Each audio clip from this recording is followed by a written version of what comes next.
I'm Abe Nadimi, and I am very fortunate to have my new friend, Lloyd Coleman, here, and we're going to tell a story that involves a hurricane, a turtle, World War II, and landing on the moon, right? Among some other things. So Yeah. I guess let's get right into it. Yeah. And your name? My name is Lloyd Vincent Coleman, and I'm back from New Orleans, Louisiana. I've been living in Arlington, Texas since Katrina. My wife's name Lucille Coleman, and we reside there in Arlington. And so here's the book. So Lloyd actually, my wife actually met Lloyd at Target, and somehow shy Mr. Cole tells my wife about his children's book about a turtle. And so it was just it's a really great story, and you're super friendly. And so my wife gets in the car and says, tells me about you, that we should do an interview. So really happy that this whole thing kind of happened. I do really like the positive nature of your story, and so it's just a great story. So I want to start off with your life in New Orleans. So can you tell us a little bit about your history? Yeah, I was born and reared in New Orleans, Louisiana, and I'm a family of 8. Mother and father had 8 kids. My father's name is Ollie Coleman Jr., and my mother's name is Hazel James Rita Coleman, and together they had 8 kids, and I have the 4th.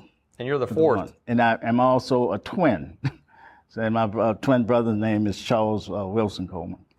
And you were born in? I was born January 30th, 1945. 1945. That's awesome. So that was the ending of World War II. That's right. And you lived, I think you lived in New Orleans the vast majority of your life. I think it's fair to say. Yes. Right?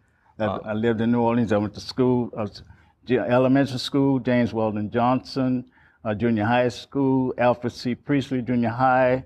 Graduated 1964 from Walter Elkhorn Senior High School. 1964. Yeah. So that's right after. So 1964 would be approximately 7 months after Kennedy was assassinated. Yes. Actually, right there, about 100 yards away from us, where we're at now. I actually saw Kennedy when he came down, I think in 1963, to dedicate the Henry Clay Wharf, newly built.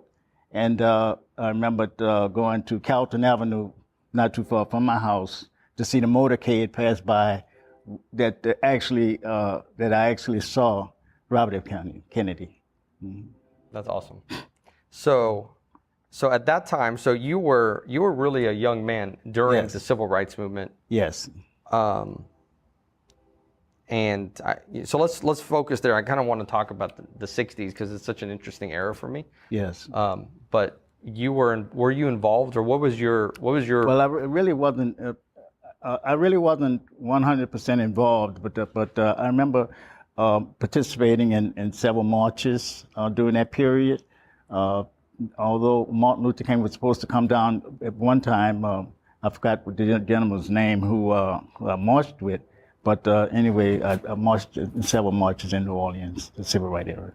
That's incredible. Mm-hmm.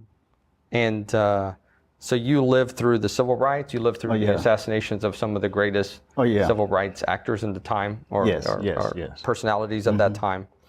And so a question I have is, when you were marching or while going through that period of time, what did you think would be the future? Like when you see today, how does that match with what you were thinking about the future?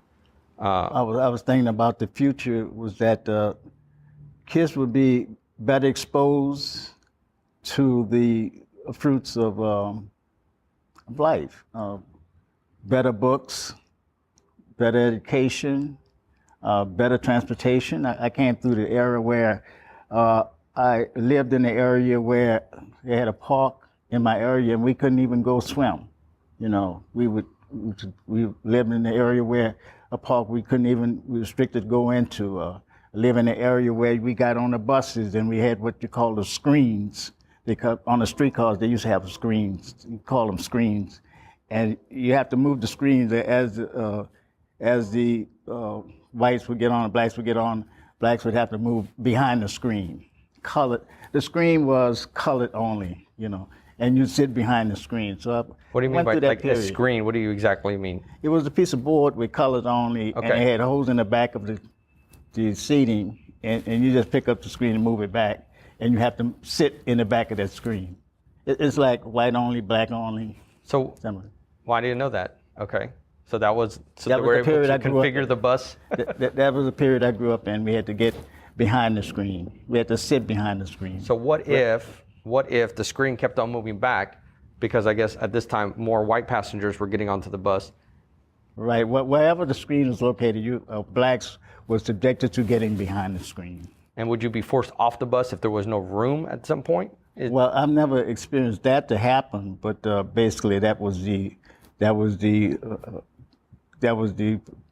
program at that time in the 60s, all the way up to the 60s. So this is what you knew growing up as a kid and going through high school. Exactly. And some establishments, like water fountains, would be white only, black only.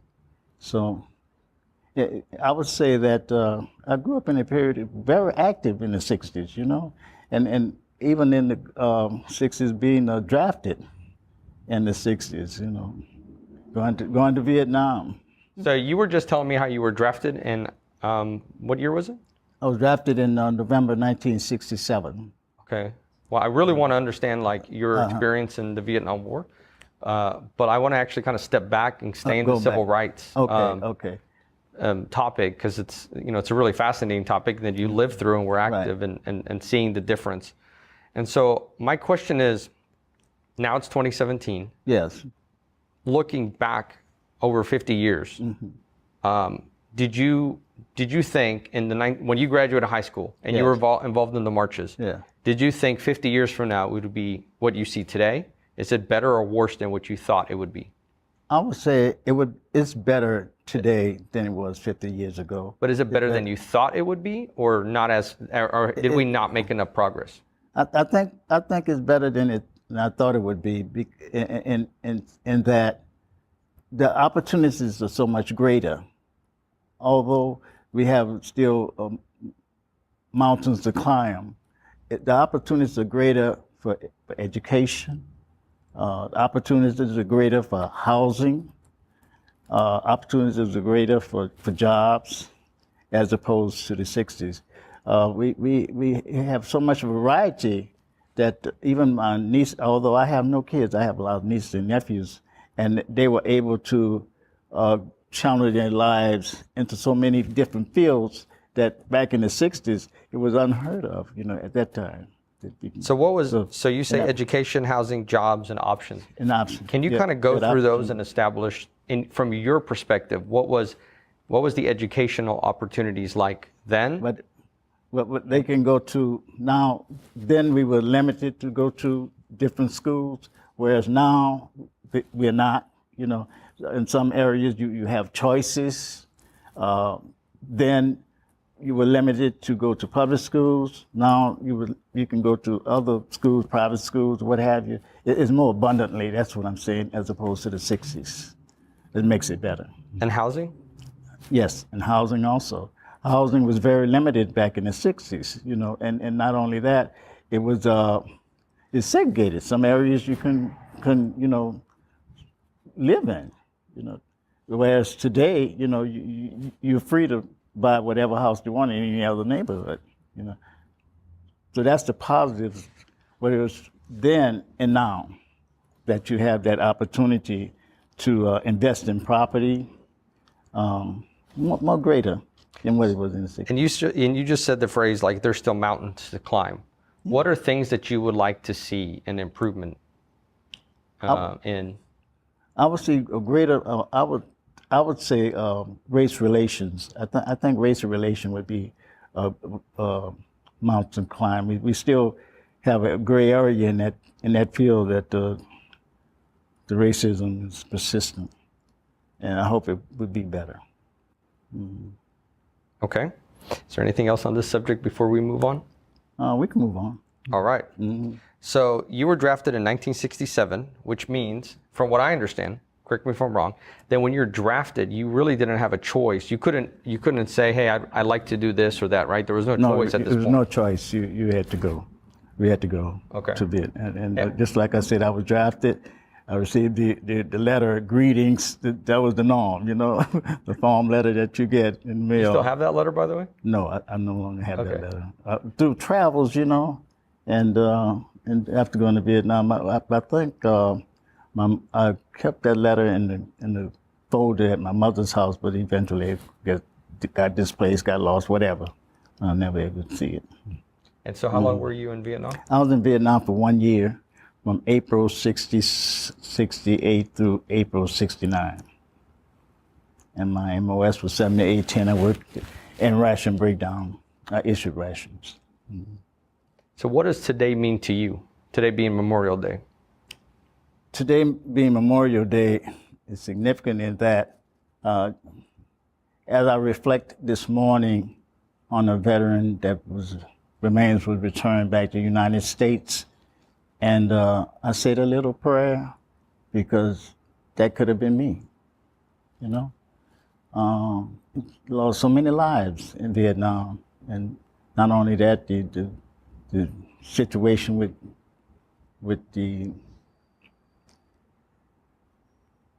times when guys would have to come back home and we wasn't accepted. We was never acknowledged.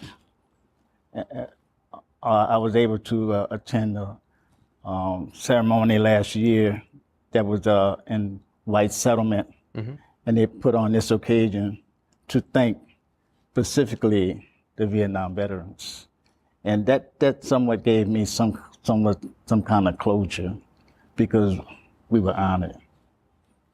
That simple gesture of gratitude, handing a hand to the Vietnam veteran. Yeah, I think it's I'm only, of course, experiencing it in retrospect and I, thinking about it, but I think it's fascinating the mindset at the time. So an individual like yourself had no choice. Yes. Right. You're just a normal guy at home, and you're opening your mail, and all of a sudden, like, hey, now you're in the U.S. Army. Yeah. And you go and you come back 2 years later, and now you're not accepted. Yeah. For not even volunteering. I mean, you didn't volunteer. You just.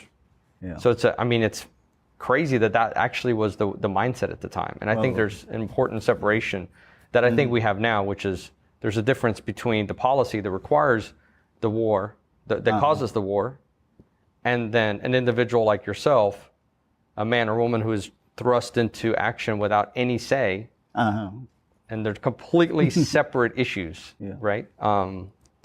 Yeah, pretty fascinating that was the way it was back then. Well, I guess the highlight of the Vietnam, to me, returning home, I often share this story with whomever, that headlights and freeway. And they say, what do you mean by headlights and freeway? I say, because when I returned home from Vietnam, as we flew into California, Los Angeles, and looking down on the city, and we came at night, return at night, and just to see headlights and freeway. And I said, thank you, Jesus, I'm back home. And so shortly after you came back home, the United States landed on the moon. Yeah. And so what was that like? I mean, that was one of the most. I mean, that was crazy story. It was history. It was history being made. To put a man on the moon. Yeah. So just like I said, it was a significant moment in my life to see that happen. And have you ever gone to like the Kennedy Space Center or the Johnson Space Center yet? Yeah, I've never gone to the Kennedy Space Center, although I went to the Space Center in Mississippi. Okay. And observed the different satellites or what have you. Mm-hmm. So I want to move forward, and I know you have an interesting story about how you quit smoking, but you didn't tell me the story yet. Oh, that was a very touching moment when I stopped smoking. I had gone to several seminars to try to stop smoking. I started smoking at a very young age, and I had we would call a happy uncle. In fact, the happy uncle was an uncle who returned from World War II. Okay. With presents for my twin brother and I, also my cousin. And he returned with beautiful jackets from Korea. And I could still visualize the jackets with the dragons on the back. But when I said happy uncle, is that he would buy us cigarettes. Your uncle would buy you cigarettes? Yeah, he would, his cigarettes, you know. Okay, gotcha. And he would have us in the room and party, he was a party uncle, so he would give us wine and cigarettes. And I think you said you started smoking when you were, 15? I think that led into me smoking right. because of my uncle starting us out. Just playing with us and letting us drink wine or whatever. Yeah, he's like the party uncle. Cigarette. Well, I would say that's my mother's youngest brother. Okay. And he was just a party uncle. He would take us all around New Orleans, partying with, riding around and what have you. So he was a party uncle. I cherish the moments, even with my uncle. So you started smoking when you were 15? About 15, 16. And it progressed into a chain smoker. Even through Vietnam, I was a chain smoker. Returning home, I was a chain smoker. So my wife was involved with the Franciscans in New Orleans, and she came to me one day. She said, "Lloyd," she said, "I'm interested in going on this pilgrimage." I said, "Pilgrimage?" I said, "Where?" She said, "Yugoslavia." And when she said Yugoslavia, I'm thinking, hey, they're getting ready to have war over there with Croatia. Mm-hmm. So she said, well, think about it, and give you about a week to think about it, and let me know what you want to do, if you think we should go. So I gave some thought, and my negative thought was, I'd already came out of a war, from Vietnam. Why would I want to go back into a war? So I said, no. I talked to myself, You ever talk to yourself? All the time. So I said, no, Lloyd, go. You're taking a pilgrimage. And the pilgrimage is so significant because it was the 10th year anniversary of the apparitions of the Blessed Mother. And Catholicism. You're Catholic. I'm right? Catholic, okay. yeah. And so I said, no, go. And we went. And during that trip, you heard of the 10 visionaries who received messages from the Blessed Mother. I was able to actually speak to one of them. I think her name was Ivanka. But anyway, you heard a lot of people said when they get over there, they go for miracles and what have you. Well, my miracle was to see the sun spinning. I did see the sun spinning. And the smoking. And that was so significant because they had a young gentleman who was a student at Xavier University at the time, and his aunt encouraged him to take the trip. And he really was about the youngest kid we had he was about 18, 19. And his name was Sean. Well, the incident happened one night, just like I said, we was going in the daytime, we would go down to the village and we pray, to the visionaries, or go up to Mount Crucifix, up the mountains to where the cross was erected, and we'd come back down. It was a beautiful pilgrimage. But anyway, one night, Miss Rose came to me and she said, Lloyd, have you seen Sean? And I said, no. I said, he should be in this room. Well, we had houses like we lived in, And she said, I can't find Sean nowhere. And it was about 8:30, 9 o'clock, and it was really getting dark, And just keep in mind that when we went there, you can tell something was happening because it wasn't no smiling, it wasn't no joy, because the Croatia was getting ready to succeed from Yugoslavia. So when she informed me that Sean was not in his room, I went to the next building to check myself, and I didn't see Sean. That was the miracle. The miracle was he was in his bed, but I didn't see him. But thinking in my mind, God, please return this kid back to us safe. And I said, went outside and I looked up at the cross and I said, God, if you send him back to us, I said, I give up something. I said, I give up smoking. Which is a big deal for you. Oh, that was a big deal for me. Because on our way, flying to Yugoslavia, all the smokers on the plane, we would all go back in the back because we would only smoke in the back of the plane, And all the smokers, whenever we hit turbulence, all the smokers would run to the back. But anyway, that particular night was my miracle. Sean was actually in his bed, but I did not see him. And I didn't share that story until when we were returning from Yugoslavia. I'm not returning from Yugoslavia, returning from Croatia. We stopped in the little town of Split, Yugoslavia. And everybody got off the bus to refreshen up, to exercise, whatever. And I called all the group together and I said, guess what, guys? And they said, what? I said, I have a story to tell. They said, what to tell? I said, I received my miracle. They said, what? I said, I received my miracle. I decided to stop smoking because of Sean. And Sean looked at me and said, what? But it was a happy time for them because, we all start sharing what impact that trip had on us. And that was my miracle. I hadn't had a cigarette since Yugoslavia. And you cold turkey. Cold turkey. It's pretty awesome. That's amazing. So now I kind of want to get into the Katrina story. Okay. Right, which also is the, I guess, right, the foundation of why you have a children's book now. Right, exactly. Right. So can you tell me that story? Yes, Katrina story. Well, normally, I'm going to say normally, when the hurricane is predicted, especially if it's predicted to come to New Orleans, most people really didn't travel outside, didn't leave. It's that word that you generally hear is you hunker down. Right.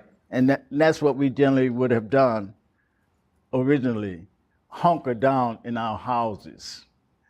In my case, I lived on the lakefront. However, my mother lived with my sister on Magazine Street in New Orleans. So I'm a mother's boy, So whenever there's a threat of a hurricane, hey, I'm going to my mother. But anyway, in the past, we would go to my sister's house and we hunker down. In fact, I had invited a senior citizen guest of mine who lived in Pontchartrain Park. She lived by herself at the time. And I encouraged her to leave her house in Pontchartrain Park and come with me with my sister on Magazine Street. Well, Magazine Street also has a building by the name of Malta Senior Citizen Center. And it's about a 2 or 3 story building. And we had gone over there on several occasions, and they would always tell us that if conditions ever got bad, we was always welcome at their facility. So that was our plan B. If anything should happen in our house or my sister's house, we could always go to Malta, which was a block away. I would say half a block away. And this particular Hurricane Katrina, when the word went out, mandatory evacuation, the word went out late. Nagin really was up a wall. He waited till it's like the last minute. Who's he? Mayor Ray Nagin at the time. Okay. It was the last minute when they declared a mandatory evacuation. So although we had planned to stay with my sister, we had to get out of there when that mandatory evacuation happened. So the logistics of trying to get my wife together and Jerusha Miller together and then going to my sister and parking cars and make sure the cars were safe and preparation to leave, we decided to leave the city. And we had 4 cats, Cookie, Cricket, Taffy, and Cookie, Cricket, Taffy, and I can't think of the other one right now. But anyway, and 2 dogs, Spot, Tom and Jerry. Tom and Jerry. Well, in the process of trying to get out the city, we just decided. Katie, that's the one. Taffy, Cricket, Katie, and Cookie. Exactly. Got it. So in the process of preparation of logistics, trying to get out the city, I had to put everything in place before I left. So I compartmentalized our pets in the house. Well, 4 cats was already internal. It was lived in the house anyway. But it was the dogs who I was concerned about, so I compartmentalized them in the house also. And we secured the house, and we went over to my sister's house in preparation of leaving, evacuating the city. And everything was just so happened like ABCD, you know? And we decided to take 90 east as opposed to taking I-10, and both directions of I-10 was like a parking lot. It was no movement. I mean, if you moved, you were just burning gas 5 minutes in one spot, you know, just trying to get out the city. That's how bad the traffic was, either going in any directions, taking I-10 east or I-10 west. So I decided to take 90 to east to, I think it was Highway 403, and that took us, rather it was Highway 11 I tried to get to, but when we got to Highway 11 traveling east on 90, Highway 11 was backed up. It was a parking lot, you know, it was no movement. So we proceeded to go I-90 to 403, I think that was. That took us due north to Slidell to 59. And our objective was to take 59 to 20 west to Texas. But what happened was it got so late in the evening, around 8:30, 9 o'clock in the evening when we arrived, 59 in the intersection 59 and 20, then going west to Jackson. When we get to Jackson, I hear on the radio that evacuees have been invited to come to the Coliseum, Jackson Coliseum, and they would house us. And I told my sister, I called her because they were trailing me in the back with her daughter, Kanika. And I said, we're gonna abort. We're not gonna try to go to Texas. We was trying to get to Arlington, Texas. That was our objective. And I told them, we're gonna just, when I heard that the Coliseum was accepting evacuees, I said, hey, we're gonna abort and we're gonna get off. And God, just so happened, I guess God was with us. We get to the intersection, we come down from I-20, and there was the Coliseum. And we were really one of the first ones to enter the Coliseum. It wasn't that many people, but an hour later, it was on, because the hurricane was barreling down on us, you know, big time, you know. So we made it to Jackson Coliseum, and about 2 hours later, hurricane hit Jackson, big time. So we stayed in Jackson, Mississippi for about 4 days. In fact,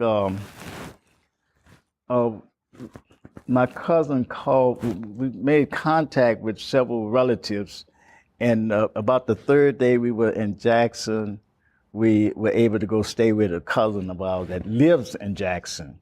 But we were still trying to get logistics together, trying to figure out where we were going to go, because when we found out that morning that New Orleans was underwater, that we didn't expect. We didn't expect New Orleans to flood. And come to find out the levee broke, you know, and inundated the whole city. And I know you went from Jackson to finally came to Texas. Exactly. We made contact with my brother, and my brother asked where were we, and I said Jackson, Mississippi. He said, no, come to Texas, and we decided to go to Texas. And that's how we got to, really, just like I said, we already had a niece in Arlington. And it seemed like all the family members were trying to gravitate to Arlington, Texas. And that's how we got to Texas.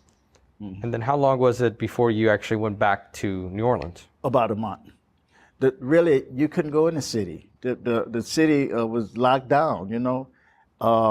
Although I was able to return back home to the city because my cousin lived in, I'm going to say, a suburb of the city, Jefferson Parish, that did not flood. And when we found out that and she's referenced in the book, our own and Bobby, they became the Katrina headquarters. And that enabled us to come back home and enable us to, you know, recalculate and then go into different neighborhoods or what have you to assess the damage. But just like I said, the city didn't let us back in residence about a month later. And then that's when then you went to your house, I would imagine, and your house was flooded? Well, no, the water had receded, but you still had the residuals of the flood, you know, and I discovered my pets that perished in the house. And in fact, that's where I came upon George rather at the time. That's right. And when I picked George up and the feet was moving, I said, thank God we have one pet that survived. And eventually I brought that pet back to Arlington with me. And I think I knew it would probably be a book when I was on a porch, and I told Robert, I said, take us a picture. And when I looked at George, and Robert, a gentleman, a friend of the family, took me a picture. For some reason or another, I stated to myself, this is a book. Well, I was procrastinating because after procrastinating, it's my family who encouraged me to go forward to start writing. I see the photo. Mm-hmm. So what does the drawings here mean on the house? So there's like a big red X on the house with some numbers and symbols. Right. That drawing that you see is the markings that they put on each house. In other words, the emergency responders, had to go to each house to make sure was nobody deceased in the houses. And so what you see is the markings, you know, the date, the markings, whatever. Awesome. And that's what they use, first responders, emergency responders use to identify if they have any deceased in the house. In fact, I lost a neighbor, Mr. Linus, who lived about 2 blocks away from me, and I didn't find out until about 2 months or 3 months later from my mailman, Mr. Jackson, that Mr. Linus perished in the house. Wow. And he was from Jamaica. So that's an incredible story. And so you came back. Now you come back to Arlington, which you've made now your home, right? Exactly. And I come back with George. With George, that's right. Yes, and I put George on the floor like I did in the past, surprising my wife Lucille, and she was so happy. She was so happy because even when we was in Jackson, and she found out that New Orleans was underwater, my wife did not know how to swim, but she got so paranoid because she wanted to go back to New Orleans to save the pets. And I kept telling her, Lucille, we can't go back. The city cannot let you, not going to let us back in. But anyway, she was so happy when I received George in Arlington, Texas. Right. And she observed the abscess on George's tail. And being pet lovers as we are, we decided to take George to the Country Club Pet Hospital located on Madlock Street in Mansfield. And the morning that we took George to get service was happened to be Annabelle Ross happened to be in that facility that particular morning. And as we walked in and she observed us with George, she said, "Oh, let me see it." And we gave her the turtle, and she said, "Oh, it's a she." And so from that moment, it became Georgette. But the young lady who I referenced, Annabelle Ross, she's a curator at Arlington. She specializes in turtles, and she works at the Fort Worth Zoo. And in fact, I have a photo of her Right. We're definitely going to go through those. And so that's how George became Georgette. That's how George became Georgette. She the one bust our papa. That's so funny. She the one identified George as Georgette. So now you're a resident of Arlington since 2005? Yes. And you live in Arlington here with your wife, of course. Yes. And also, I think you have a niece in town? Well, I have several. I have my sister live in Arlington. I have several nieces, and I have a nephew that live in Arlington. And I know right now you're a caregiver for your wife. Yes. About 2 years, 2007, we were living at the location where my neighbor observed my wife involuntary shimmering, shakes.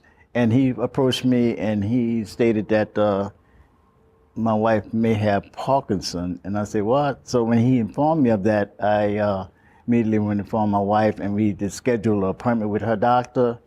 And prognosis was Parkinson, early stages of Parkinson. And as I speak, she's, it's a progressive disease that causes the muscles to relax sometime on them. But just like I said, we're bearing. She's taking it very, very well, and we had her on an exercise regimen, but for some reason or another, she had weaned away from it. We used to go to the summit to have exercises, but now she's doing very well. But my most experience with her now is trying to get her to eat because of the weight loss. And because of the medications have side effects and affect her big time, because sometimes she don't want to eat and she knows she have to eat, and some medication require food, So that's my major concern, taking her with her, making sure that she take her proper medication and eating properly. Mm-hmm. So what I think is so interesting about talking with you is your positivity. And so I kind of want to end here by asking, how do you stay so positive? So in summary, you've lost pets, you've lost your house, your wife has Parkinson's, you were through the Vietnam War, you've lost friends. There's all of these things in your life that are difficult moments in life, but yet you're such an extremely positive, happy-go-lucky person. Well, I'll say that you have to put the puzzles back together in your life. And although my inner being tells me I'm depressed, but my outer being tells me we have to keep forward, and I try to keep a positive attitude. And really, that's what gets me through. Can you elaborate on that? You said your inner being can be depressed. Yes. But my outer being, what do you mean by that? Sometimes I can be so jolly, but I could be aching inside. And when I say aching inside, because of the pressures of bills, mortgage, but just like I said, I try to take life as it comes. On a daily basis, I ask God to give me strength to be able to endure, because my plate is full. But I try to keep a positive attitude because I have to do it for me, and the benefit for me would be to care for my wife and my better being. I love that. And tell me a little bit about your mother. I want to end on a happy note. I spoke with my mother this morning. I speak with my mother. Either she called me or I call her. And first thing come out her mouth is, "I love you." And I said, "I love you too." And she said, "I have no ache and no pain." I said, "No, Ma." I pray for you, Ma. But she, just like I said, she's a strong woman. And for her to be able to live to see 100 years old, she knows she's blessed and I'm blessed. That's right. So your mother turned 100 years old. March 11, 2017. She was born March 11, 1917. That's incredible. Uh-huh. That's incredible. Yeah. So, and my mother endured the 1927 flood. And I didn't even know about that one. Yeah. Okay. It was the 1927 flood that flooded, caused them to leave Shreveport, Thibodeau, what have you, and they migrated to New Orleans. I didn't even know that until after Katrina. You know, when my mother was talking one time, we was on our way to church. I said, "What? She was in 1975." Mm-hmm. I think that's such a fascinating period of time for us because we have so many historical records, with radio recordings and TV recordings of that, the 20th century, right? And then also, hearing those stories from individuals, it's really interesting for me because I like history. Mm-hmm. So your mom lived through the Great Depression, the flood, World War II. She was born during World War I. And then of course the Vietnam War, the Korean War, the Civil Rights Movement, the same thing. Right. And all the technology increases that she's seen since then. So I think it's really a fascinating time. And I think maybe we'll look back if my generation, those of us that reached to 100, we'll look back and say, look at all the things that were accomplished too. I think the speed in which things are happening is so much faster now also. So it's really fascinating. Are we still taping? We still rolling? Yeah, we're still rolling. Okay. But I have a video that I would like to share with you guys when we finish rolling. Sure. Is that possible? And to honor your friend Roy, I want you to you had forgot his name earlier, so I wanted to bring that up. Oh, Roy Wilkins was a civil rights icon.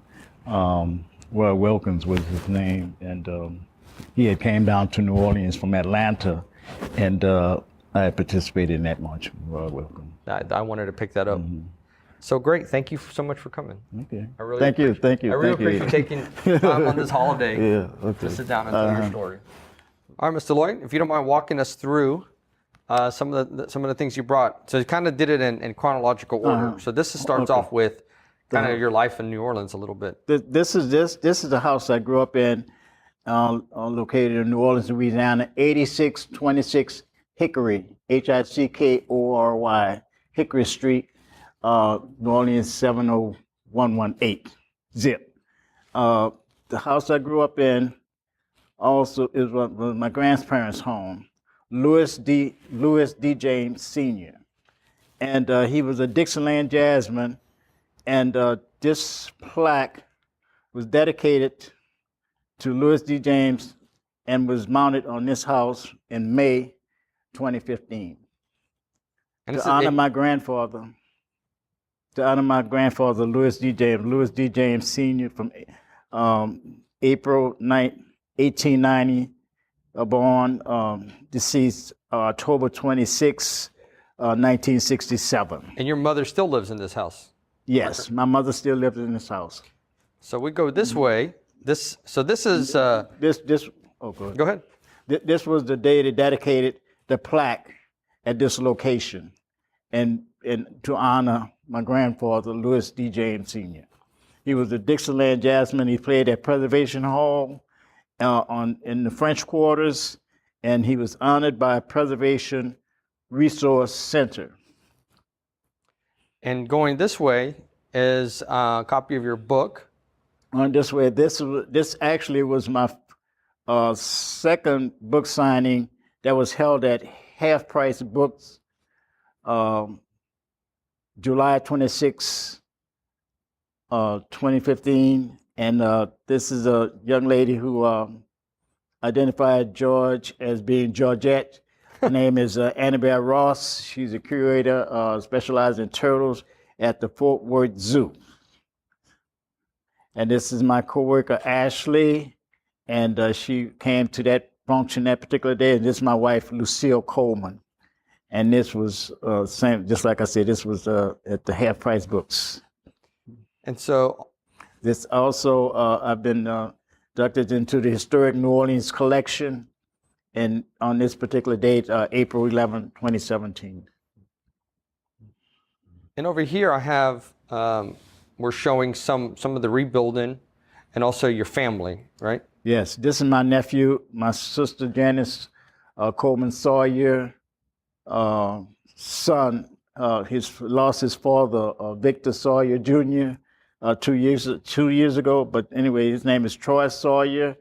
He have a website, TroySawyerMusic.com. He's a jazz musician in New Orleans, Louisiana. This house was made possible through Wet Marcellus and Harry Connick Jr., and it was done through Habitat Humanity. And Troy Sawyer, as I speak, he acquired this house through Habitat of Humanity. So this is Troy Sawyer. As I speak, Troy Sawyer warms up outside his home in Magician's Village, the Upper Ninth Ward in photo. And so music is still a big part of your family in here. This is my sister's husband, Victor Willie Sawyer Sr. Victor Willie Sawyer Jr. And this is his sister's son, Leon Bridges, out of Fort Worth, Texas. And we end here honoring your mother. And this is my mother, living example of prayer, life, and love. Hazel Rita James Coleman, celebrating 100. She celebrated her 100th birthday on March 11, 2017. It's awesome. Like I was just saying a second ago, I have 63 years to go. Lloyd, thanks a lot. It was really great having you. Thank you, guys. Thank you, Robert. Thank you, Abe. Thank you, Nikki. Thank you, Samantha. Okay. All right. On this day.